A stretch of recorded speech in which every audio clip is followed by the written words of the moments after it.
All right, today we're going to talk about this metaverse thing and how it relates to marketing because it's actually kind of starting to come together now. So did you see that interview with Lex Friedman and Mark Zuckerberg? No. You probably don't even know what I'm talking about. No. Exactly. I think the metaverse is dead. No, you're dead.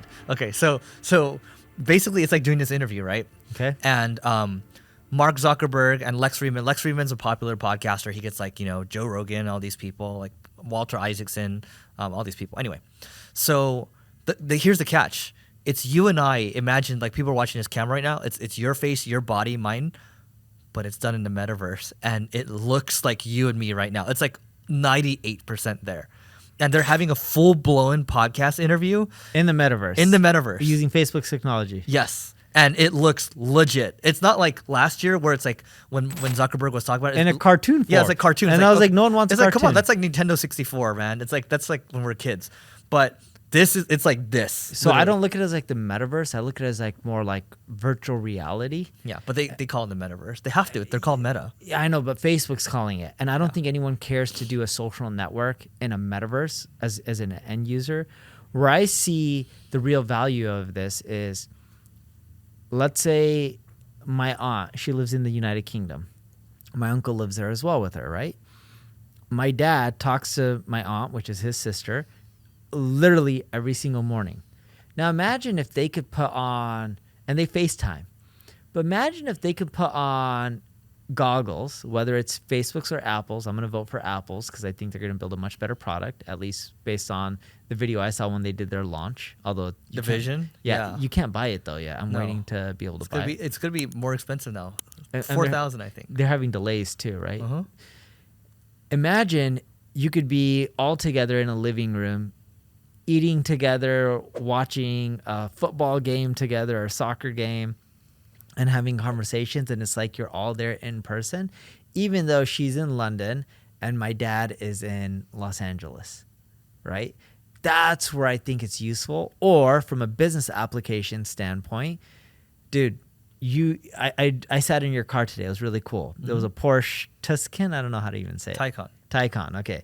So Porsche Taycan, electric Porsche, first electric car that isn't a Tesla that I actually ever sat in. Oh. And it was really cool, even the color. And I told you it was probably nice 10 times. I don't know how many, but you mentioned I said it one too many times. And then Eric's like, oh, you're going to get one now. I was like, no.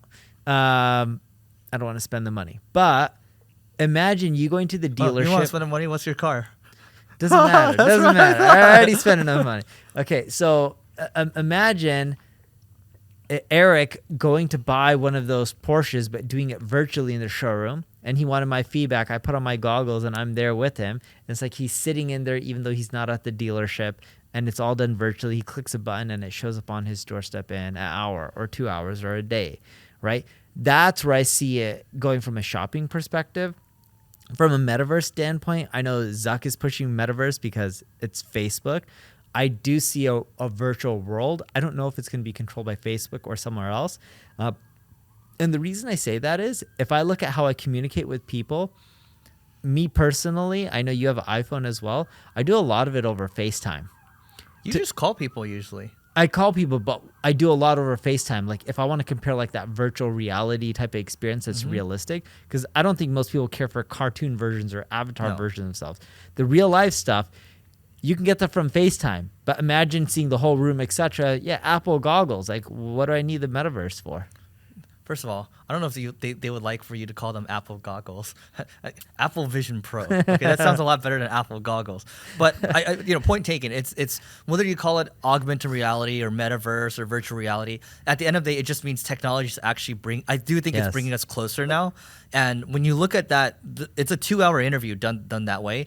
And my thinking immediately is like, oh, when I do my long form interviews now, I don't like. This setup, by the way, like I love the We Edit podcast team, Dustin and Brad. It's great job, right? But it's like they have to come an hour early, set things up.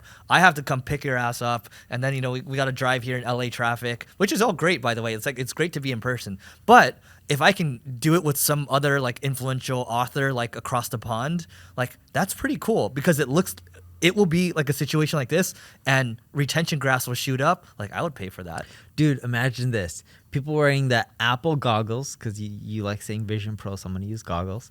People wearing the Apple goggles, and we're in an office space right now recording. Mhm. Imagine you have 100 employees. I'm making up the number. Yep. And everyone's wearing the goggles, and it's like they're in an office setting, but they're all actually in their home, Mhm. and they're engaging and interacting like you have an office, but no Yeah. one actually has to go to the office. I would you pay a lot of? I would pay a lot of money for that. I would pay a lot of money for that. Yeah. See, there's a lot of amazing use cases like that. And Zuck and Facebook or Meta, they're going to try to create their own version. But where I think they're going to struggle is I don't think their hardware is going to be as good. Mm-hmm. Maybe the software side, the platform could be great, but I just don't think, like, if you look at what Apple does with hardware, it's amazing. You know, I've never had anyone I've ever talked to being like, oh my God, Oculus is amazing. Never once got that feedback. I get that feedback about Apple products, even some about Samsung products. But I think where they'll struggle is the hardware. Where they can succeed is the network, the platform. They just need to integrate other people's technology into their platform, and I think it can do well.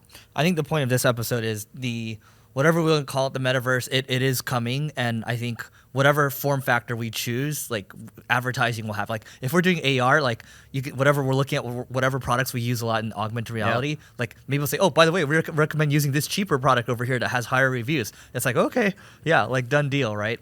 So anything else? No, that's it. All right, that's it for today. Check out this video over here. Please don't forget to rate, review, subscribe, and we will see you tomorrow.